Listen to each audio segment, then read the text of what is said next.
I'm conscious of the fact I look miserable, so if I'm looking miserable, tell me, because I do enjoy myself. I don't, bro. I went to dance classes years ago and everybody I danced with says, "Can you not smile?" No, I'm concentrating.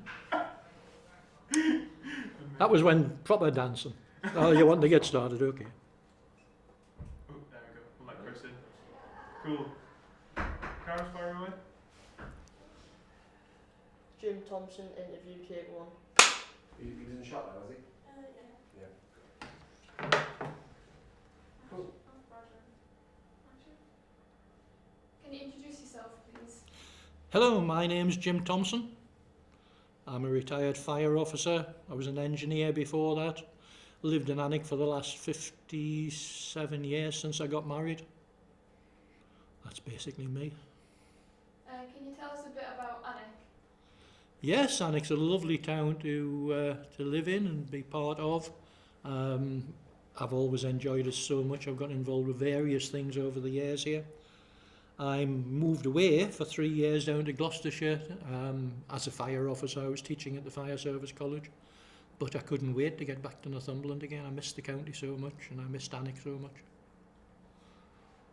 What is the Alnwick Fair? That's Sorry, a, 1 second. I'm slightly worried about this microphone is very, very far away. Bear with me 1 second. Sorry. Just a tiny bit closer here. Thank you. Go ahead. Alnwick Fair is an attempt to reconstruct the medieval fairs that used to take place in Alnwick, granted by Royal Charter. And I remember back in the 1960s, there was a carnival held down the pastures. And I was an engineer at the time, lived on a farm, got a tractor and trailer. We had a youth club in Alnwick called the Raffa Club. And we all got dressed up and got on this tractor and trailer and paraded around the town. And that was the start of Alnwick Fair. People like Ken Lewis, Martin Muter, Ian Robertson, I can't remember all the names, but they were all the founding characters at the time. Quite a lot of them members of Rotary, as I am now. And we had the parade around town, down to the second pastures, as they called it, down off Denwick Road. And my wife Linda was one of the contestants in the beauty competition, because in those days it wasn't against the rules to have beauty competitions. And she came third in that, and it was a great weekend. And then sometime later, the same people got together and started off a reconstruction of the medieval fair. And that ran for quite a number of years. Changed format a little bit over the years, but Linda and I used to run a pet shop in Alnwick as well, and we were joint secretaries of the fair. I can't remember what year now, but a long, long time ago. And then I gave up Alnwick Fair when I got involved with the music festival and spent a lot of time with that. Do you remember any of like the costumes that people wore? Did you wear any? Oh yes, my wife bought a load of curtain material and made me a nice blue outfit, and used to strut around at Alnwick Fair with that. Everybody in the town used to get dressed up, and it brought a week of merriment to the town, and it was very good. It attracted people from all over the area. Buses used to come in, bringing trips of children from schools. Clubs and groups used to come to Alnwick, and they would be all dressed up, and it was lovely to see. And on the first Sunday there was always the parade around town, where everybody strutted around the town and marched from the tower to the castle, and it did change its route year on year to try and avoid the traffic, but it was a good event. Do you remember like any of the attractions that were there? Oh, there were lots of things. Probably politically incorrect now, like the ducking of young ladies because they'd allegedly committed some offence. They would be summarily tried and then dunked into a pool of water. An evening entertainment was the Dwyle flunking, which was evolved around a competition to drink beer and run around the marketplace. There used to be window competitions because the Chamber of Trade was behind the fair when it started off, and we used to have window competitions where there'd be odd man out competition or the nicest dressed window to suit the theme of the fair for that year or whatever. Yeah, do you remember, sorry, what positives do you think it brought to Alnwick? Oh, it was a huge attraction, bringing visitors from all over the place. It forged links with Norway. The first band to come from Norway was from up in the mountains. A chap called Bill Davidson had a skiway business here, and he made contact with them. And then eventually the Brinner band got involved and came across. I was in the first party to go across to Norway.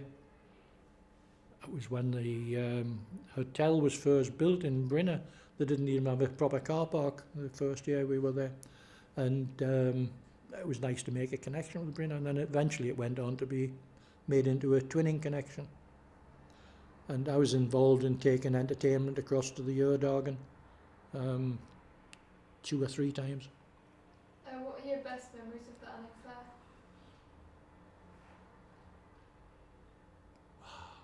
Fair? Probably we had a pet shop, and we used to have all sorts of pets that were safe to do so on the stall, and we didn't have fluffy bunnies and rabbits and kittens and things, but we did have snakes and reptiles, and it was amazing how frightened the fellas were of the reptiles, whereas the women usually came up and said, "Oh, you know, that's a nice snake, can we handle it?" and that. So that's sort of what I remember. And our daughters used to get dressed up, and one of them, I remember being dressed like a little gypsy going around the marketplace with a snake hanging on her arm. They weren't big vicious snakes, they were just grass snakes.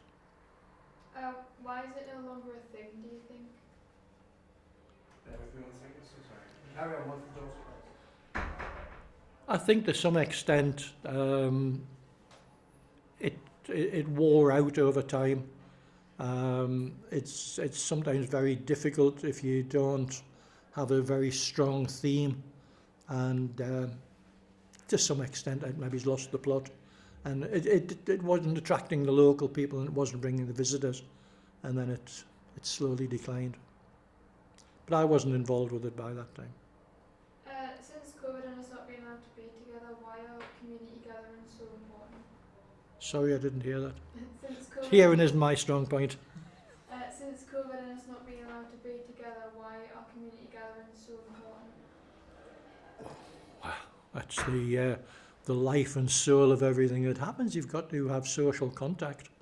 It's been very difficult during COVID, being locked away from people. My wife has an illness that compromises her immune system, so she's had to be very careful during COVID. It's been a challenge for her.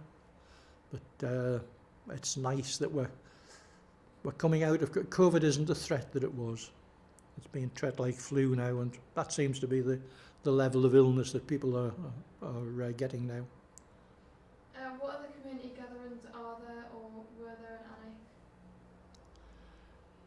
in Alnwick? Ooh, lots of things. The fair was set up back in the 1970s, I think it started, and that was a central core of things that happened in Alnwick. And then in the 1980s, we had a band from Canada wanted to come to Alnwick. I was in Alnwick Lions at the time, and we decided that we could host them and we'd try and do something to entertain the townspeople. So that's when the Wally Legion came to Alnwick, and we started off Alnwick International Music Festival. And that was run by the Lions. And then in the late 1980s, the Lions decided that they weren't making any money out of it, so they weren't going to support it. So Adrian Irons and I put together an independent committee. A lot of my connections from Round Table and things like that. 1 or 2 Lions continued, and we started off the International Music Festival, which became an internationally recognised event. We were well known up and down the country. I used to attend meetings all over the place with the Association of Festival Organisers, and gradually We brought groups from all around the world, Azerbaijan, Africa, South America, and then the easier ones from Europe and America and that. What was the Alnwick Fair like for young people? Well, it was a good historic event to get young people dressed up and taking part in the entertainment. The schools used to get the youngsters into costume, bring them down to the marketplace, and then they would perform on the stage. So it gave them a little bit of opportunity to see what it was like to perform in front of an audience.